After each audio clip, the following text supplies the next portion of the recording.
Senhor nosso Deus e nosso Pai, em nome do Senhor Jesus, me dirijo a Ti, orando a Tua palavra. Onde está escrito, Senhor, para que eu Te peça que todos sejam cheios do conhecimento da Tua vontade. Onde está escrito, Senhor, para que eu Te peça que todos sejam cheios de sabedoria e inteligência espiritual, para que todos possam andar dignamente diante de Ti, agradando-Te em tudo, frutificando em toda a boa obra.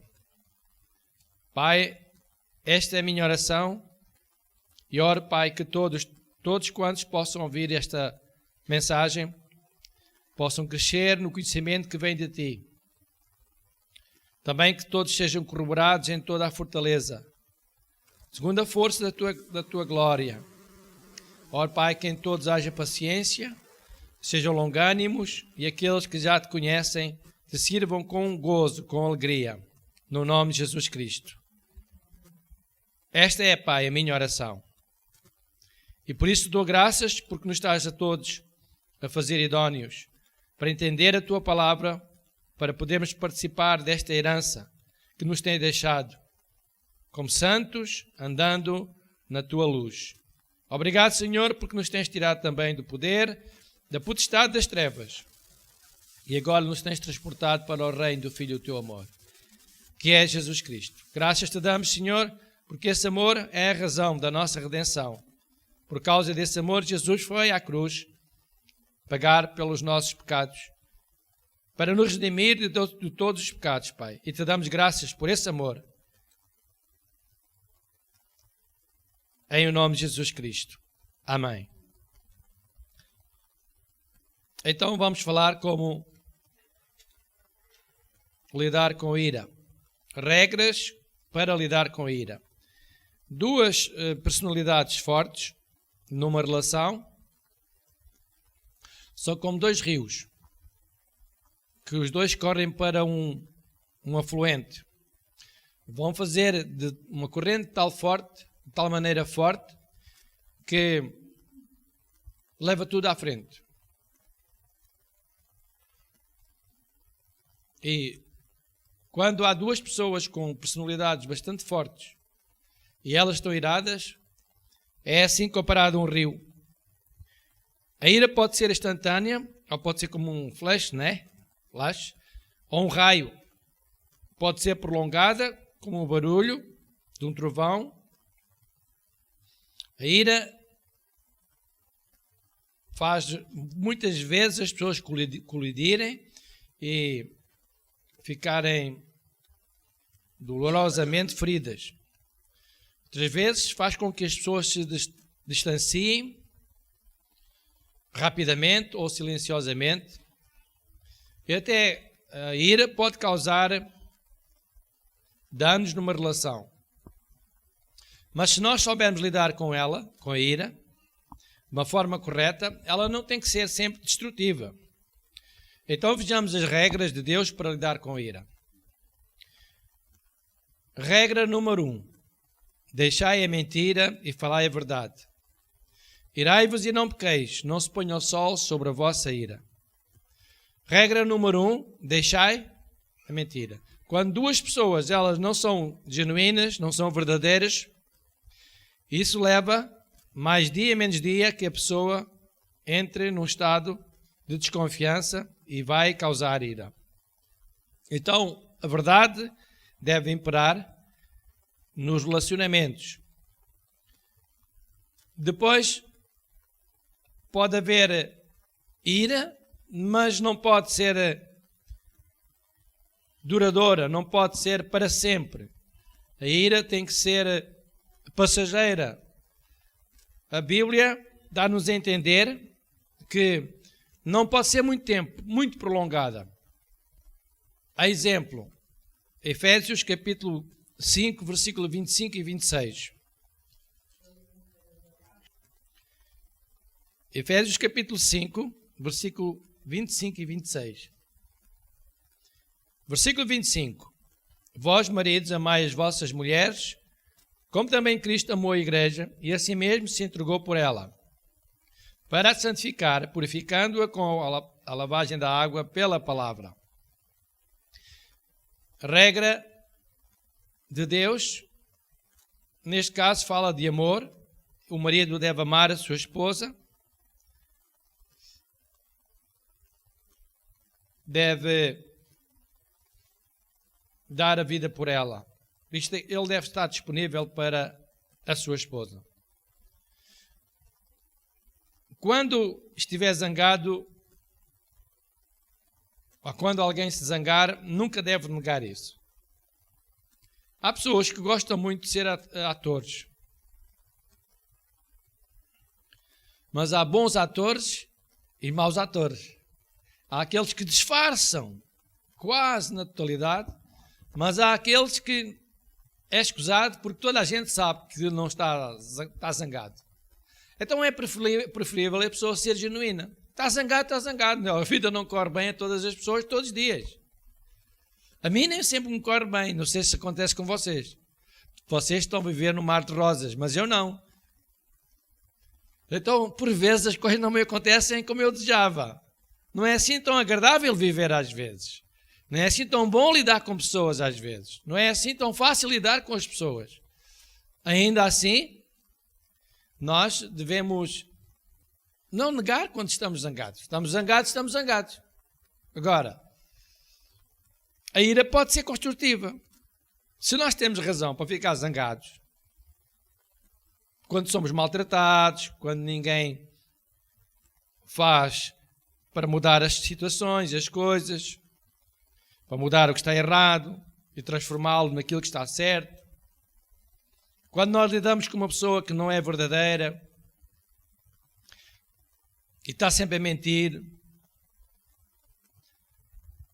isso não é fácil. Mas nós temos que aprender a lidar com essa pessoa.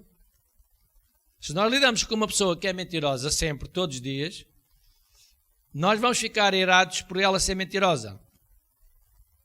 Andamos sempre irados então, porque ela é sempre mentirosa. Nós temos que ultrapassar isso. Estão a perceber o que eu estou a dizer? Se há uma pessoa que não é lá grande coisa para si, aos seus olhos, no relacionamento consigo, pode ser até um colega de trabalho, pode ser um familiar, pode ser um vizinho, nós não podemos andar sempre irados. Temos que fazer um esforço para acabar com a ira quando vemos essa pessoa.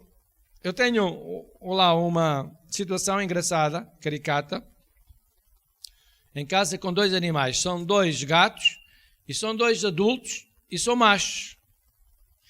E um é calmo. E o outro, cada vez que lhe vê, faz uma cara. Está sempre irado. Ele não consegue enfrentar o outro, mas o outro até não lhe faz mal nenhum, mas ele não consegue enfrentá-lo. Portanto, tenho pena de hoje não o ter trazido para ele ouvir esta pregação. Porque ele bem precisava desta pregação. Amados, nós temos que vencer estas adversidades que nos são colocadas na nossa vida, no caminho, durante a nossa vivência, e temos que ultrapassar isso. Se há uma pessoa que não é genuína, nós não podemos sempre andar irados por causa dela, senão nós vamos consumir-nos a nós mesmos. Podemos até nos sentir zangados, mas nós temos que vencer isso. Regra número 2, não permita que a ira seja fatal. Paulo escreve, diz, Efésios capítulo 4, a página anterior, versículo 26.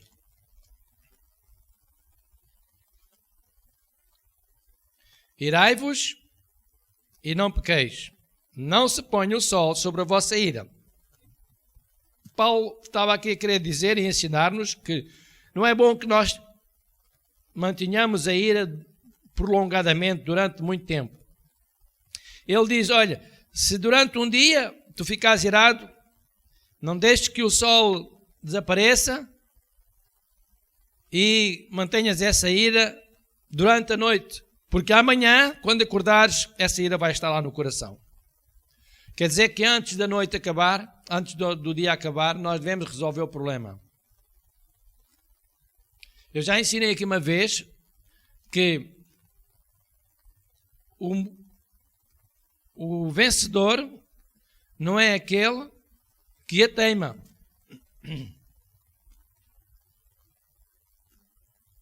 O vencedor não é aquele que a teima, não é aquele que lhe diz a última palavra. Que disse, ele diz, eu é que tenho razão. É da minha maneira, como eu vejo é que tenho razão. Como eu falo é que tenho razão. Como eu faço é que tenho razão. O vencedor não significa que seja sempre esse.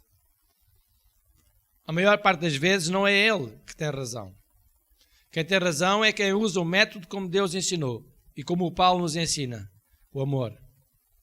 Por amor, eu vou submeter-me. Por amor, eu vou calar-me. Por amor, eu não vou prolongar esta discussão. Por amor, eu vou ser tolerante. Por amor, eu vou ser mais uma vez paciente. Por amor, eu vou aguentar. Então esse é o vencedor. Esse terá graça aos olhos de Deus. Deus dará favor a essa pessoa. Não há aquele que mantém a ira, não há aquele que se mantém iracundo, que quer conflito com toda a gente. Deus não dá valor a essa pessoa. Então não permita que o sol se ponha sem que a situação que causou ira seja solucionada. Regra número 1, deixar a mentira e falar sempre verdade. Regra número 2, não permita que essa ira se prolongue durante muito tempo. A ira pode causar estragos. Não use as suas palavras ou ações como arma de controle e manipulação. Não faz mal exprimir as suas emoções de uma forma saudável. O seu objetivo deve ser sempre resolver o problema e fortalecer a relação. Não apenas queixar-se e magoar a outra pessoa. Isso até é muito fácil de fazer.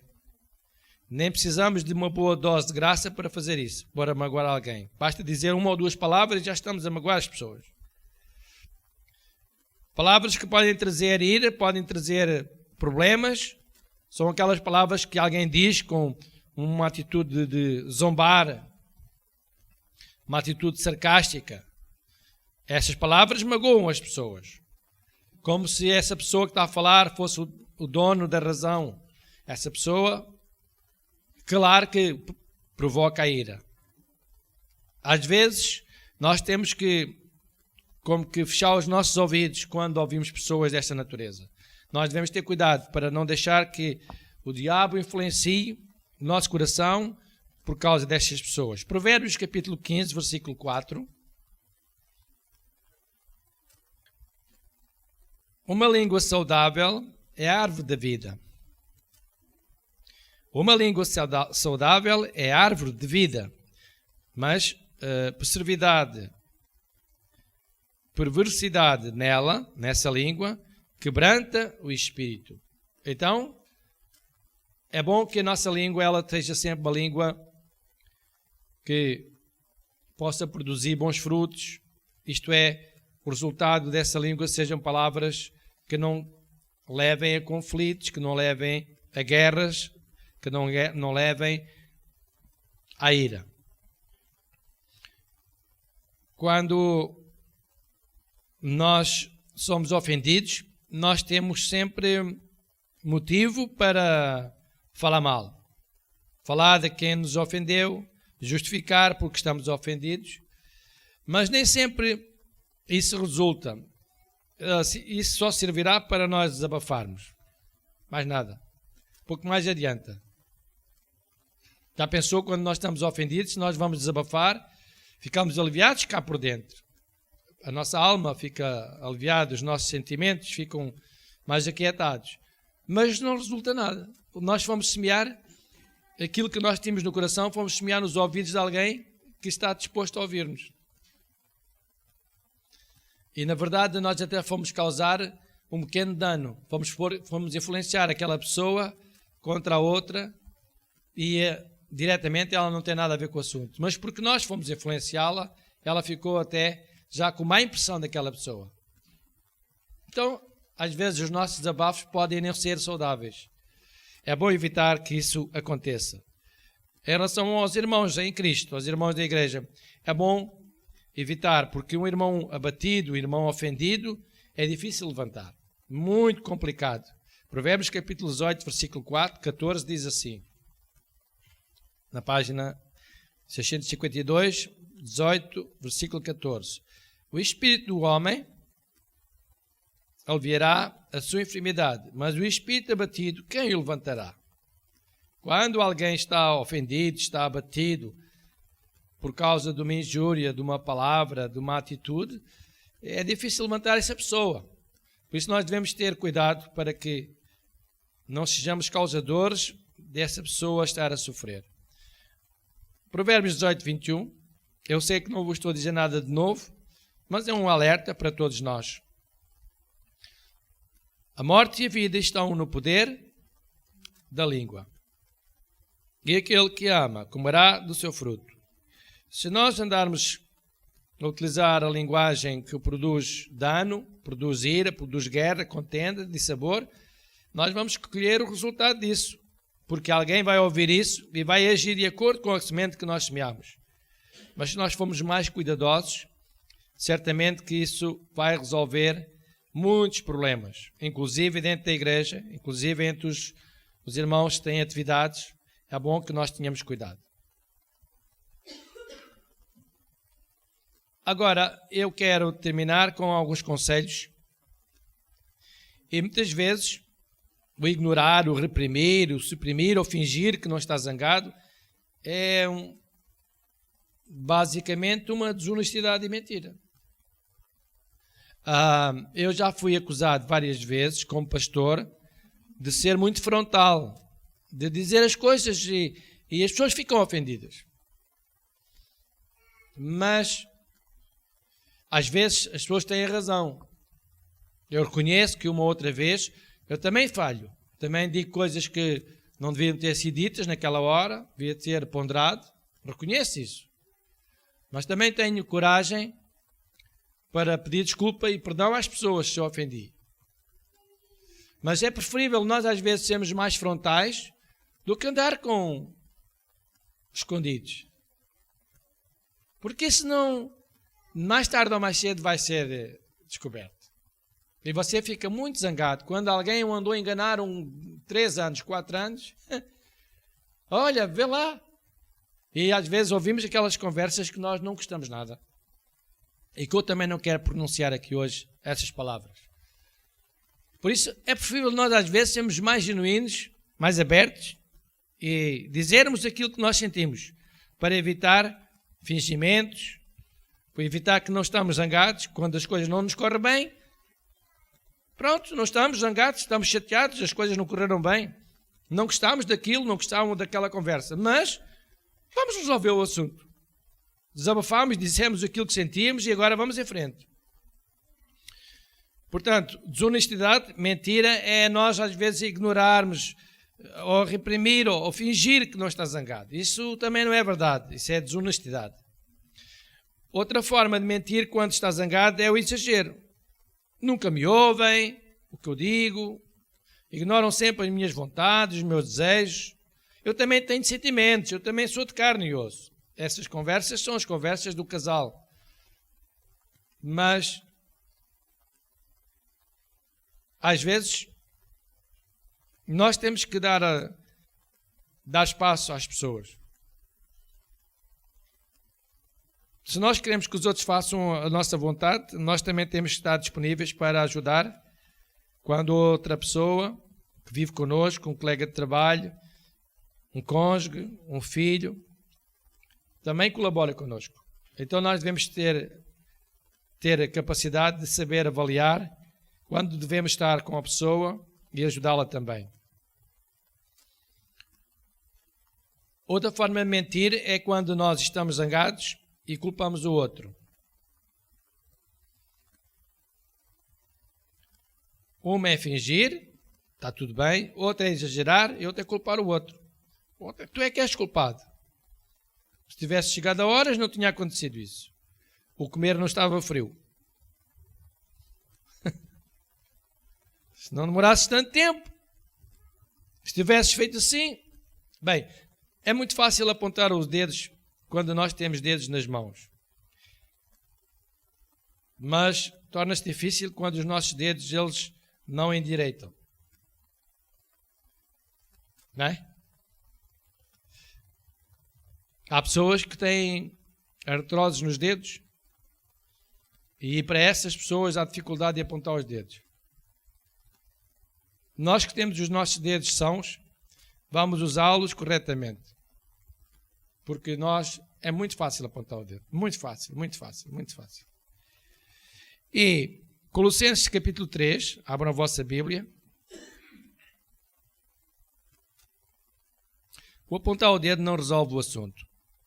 É preciso nós sermos verdadeiros, sermos leais, falar a verdade para resolver o problema, para mudar o assunto. Colossenses capítulo 3.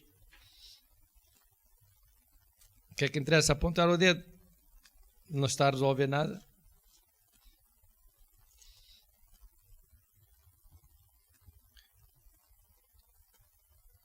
Versículo 9. Não mentais uns aos outros, pois o que já vos despiste do velho homem com os seus feitos. Então, não adianta estar a culpar o outro, a desculpar-se. Nos trabalhos isso acontece muito. Quando alguém faz erros no trabalho, se ninguém viu, ele vai dizer, eu não fui. Isso é muito mau. É prejudicial. Isso vai criar ira. Poderá ser que ninguém tinha visto, mas também poderá ser que alguém tinha visto. Na igreja também acontece isso. Poderá ser que ninguém tinha visto, mas também poderá ser que alguém tenha visto. É sempre cuidado. É sempre ter cuidado e evitar. Sermos leais é a melhor forma. 1 Coríntios 5:8 diz, um bocadinho para trás, 1 Coríntios 5:8.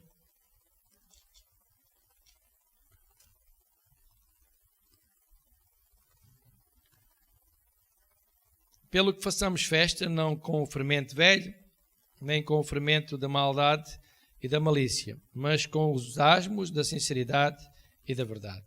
Ora está, para resolver a ira, ser sempre sincero e verdadeiro. E a ira acaba por ser abafada, acaba por desaparecer, acaba por ir embora.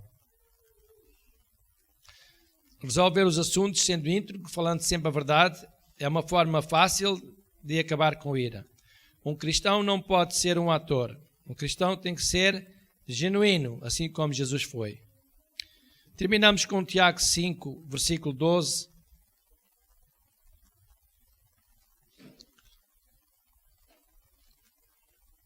Tiago capítulo 5.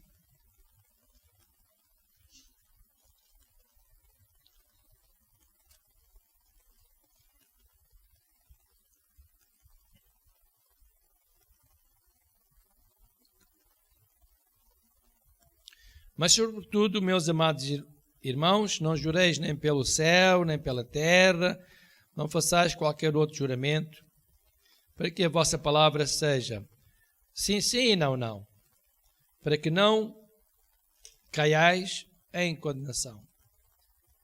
Para evitar que a ira ela se prolongue e que ela seja tornada num espírito terrível, que nos faz ficar sempre azedos. Então, nós devemos ter atenção à palavra de Deus. Não falar aquilo que não é verdade. Basicamente é isto, não falar o que é verdade e ser sincero. Armazenar a ira no nosso coração é como se fosse um disco rígido. Pôr lá a ira no nosso coração é como se fosse um vírus. Está lá, está a estragar tudo. Está a trazer danos graves à vida de um cristão. E por isso nós devemos ter cuidado para que a ira não se torne para nós má, mas ela possa ser dominada rapidamente, em poucas horas, como diz o apóstolo. Não se ponha o sol sem que a ira ela vá embora. E abre em Abacuque, regras para lidar com a ira: deixai a mentira, falar a verdade. Não permita que essa ira esteja prolongada por muito tempo no seu coração, porque ela pode estragar a sua vida. Fale sempre a verdade, seja sincero, e um cristão não deve ser um ator. Ele deve ser sempre genuíno em tudo aquilo que ele faz. Abacuque capítulo 3, o profeta estava a orar ao Senhor Deus e estava a dizer: ouvi, Senhor, a tua palavra e temi. Aviva, ó Senhor, a tua obra no meio dos anos. No meio dos anos, a notifica. Na ira, Senhor, lembra-te da tua misericórdia. Lembra-te da misericórdia. Eu creio que Deus se irou muitas vezes. A Bíblia fala de várias situações em que Deus estava muito zangado. Também creio que Jesus Cristo se irou algumas vezes. Nós temos conhecimento de algumas vezes em que Jesus ficou mesmo chateado. Mas nada disso foi para sempre. O próprio Deus diz que estava arrependido de ter feito o homem. Naquele momento ele devia estar muito irado. Mas depois ele disse: mas eu me arrependi de ter dito aquilo que disse. Por isso, vou abençoar o homem. E nós temos que ter estas características, esta natureza. Às vezes dizemos coisas, arrependemos-nos, pedimos perdão a Deus, vamos reconciliar-nos e as coisas vão mudar e vamos ficar bem, em paz. Então não permita que o sol se ponha sem que a sua vida esteja em sintonia. Amém? Não temos que estar sempre de acordo, mas não temos motivo para andar sempre irados. Temos que resolver essa situação. Então que Deus vos abençoe e mantenha o seu coração limpo da ira.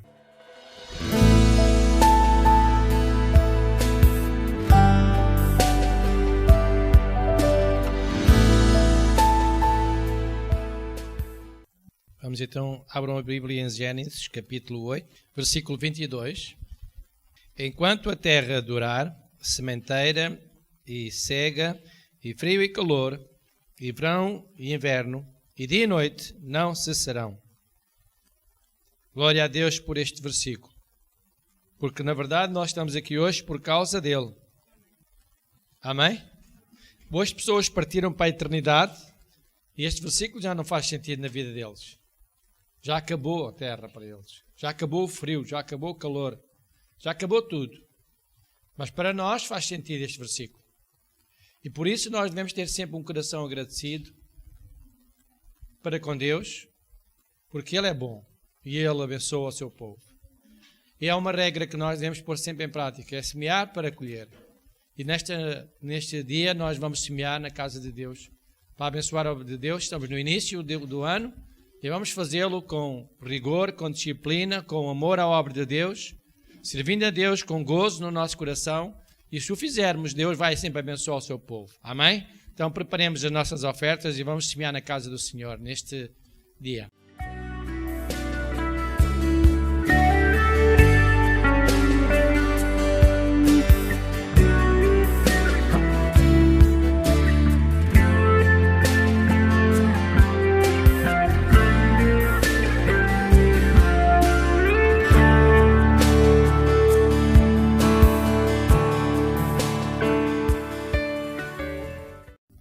Graças te damos, Pai, porque nos concederes a oportunidade de poder semear mais uma vez na tua casa. Senhor, abençoa estas ofertas, abençoa os teus servos que nesta noite contribuíram para a tua casa. Honra, Senhor, a sua fidelidade, poupa-os, Senhor, e ora também que dês ordem aos teus anjos a seu respeito para os guardarem em todos os seus caminhos. Pai, oro para que nenhuma adversidade venha para roubar as bênçãos que lhe são prometidas e que lhe são devidas, Senhor. E que essas bênçãos venham ao seu encontro, como está escrito, no nome de Jesus Cristo. E todos dizem comigo, assim seja. Amém.